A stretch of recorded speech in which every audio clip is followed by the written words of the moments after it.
Hey guys, welcome back to my channel, and in today's video I wanted to do an update video on my transplant journey. For those that don't know, for those that do know, just like I start all my videos like that, I am currently 29 years old waiting for a double organ transplant. But am I really waiting for one?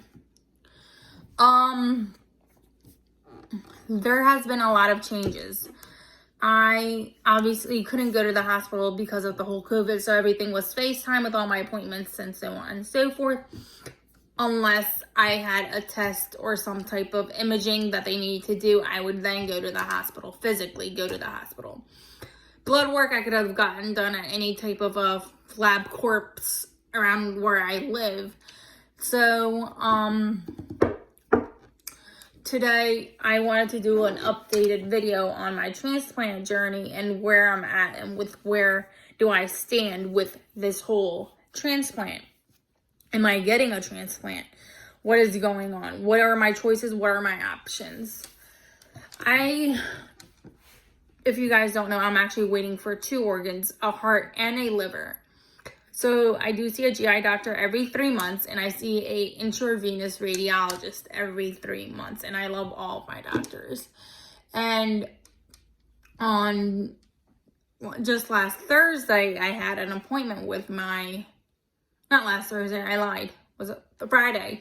I had an appointment with my GI doctor, and he broke the news to me. I was kind of waiting for it just because, you know how when someone speaks to you, kind of like understand from their voice's tone that there's something wrong, but they don't want to like tell you until it's like 100% sure.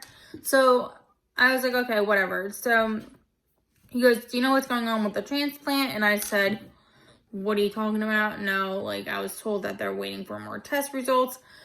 I had an MRI of my heart.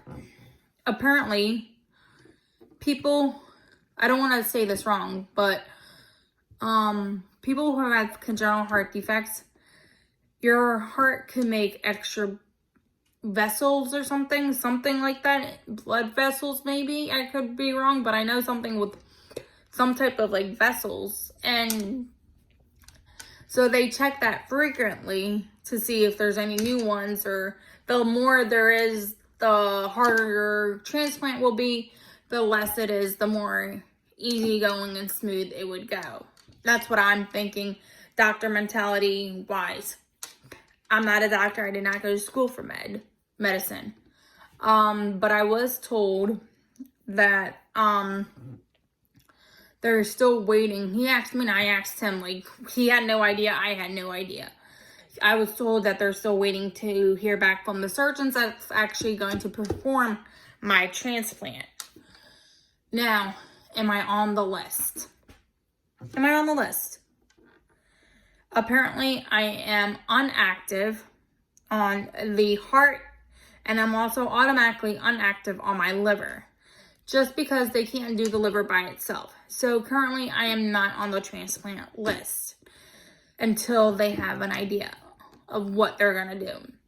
With that being said, the reason why I'm not on the transplant list, and this is from only hearing it from my GI doctor, because he's not 100% sure, and he's not a cardiologist.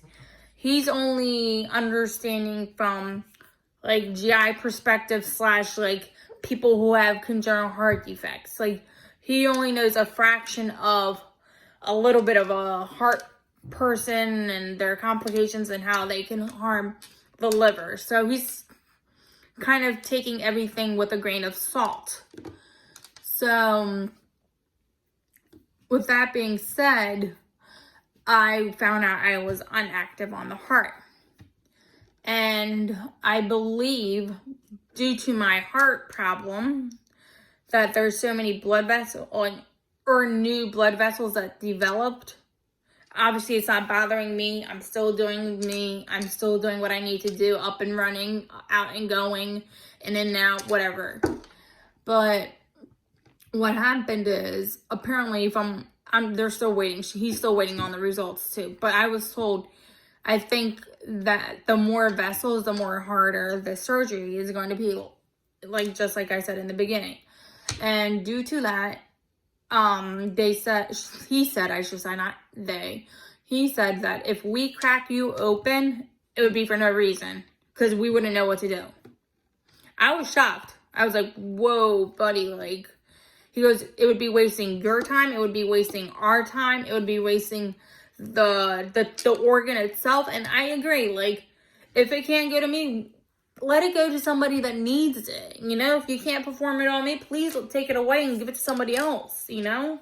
Same thing with the liver, like, excuse me. And I can't just get the liver. I cannot. It is not even an option. It is not even a choice. I've known this from before, because if I just get the liver, I won't survive, apparently. My heart won't be able to handle the new liver. Or the liver won't be able to handle the heart problem. So that being said, I would need the 2 organs. Now, since I can't get the heart, I can't get the liver. So am I unactive on both lists? I'm unactive. I would assume, I wasn't physically told I was unactive on the liver, but since I'm getting a double, I would assume I'm unactive on the liver as well. So currently this girl is not on the transplant list. And I am okay with that, because you know why? Everything happens for a reason, and I'm happy about that. You know, sometimes bad news is good news, and I don't take it as a bad news either. So currently I am not on the list until I get more information. I am unactive, and from what I'm understanding is because when I went to Florida last September, I was unactive then too. Like, if you're not in the region of where you're going to have your surgery, you're unactive until you come back to, like, your house or your region or your state, wherever, then you're fine. But if you're going somewhere like to Florida, to California, to Ohio, any of those states, you're going to be unactive. I would double check with your doctors though. Like I said, when I went to Florida, I was unactive. So, but if I went to New York, I would be fine. Like, I wouldn't be unactive, because it's somewhere I could come really quick. You know, even if there's traffic, I could still travel with my car. And so, with that being said, this girl's not on the transplant list at the moment. I don't know what's going on. I don't have all the answers. I'm up in the air waiting for them to come with the answers.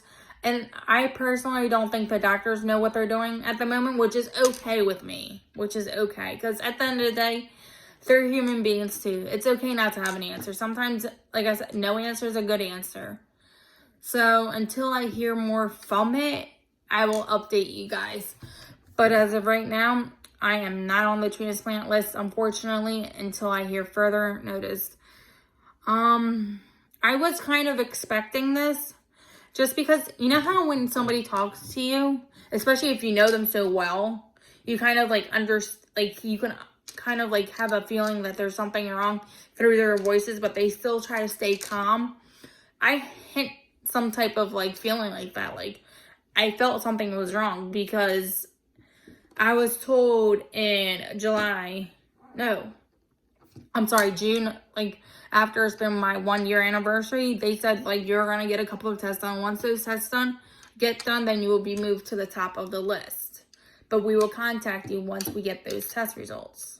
Or no, once everything came back clean except for that MRI.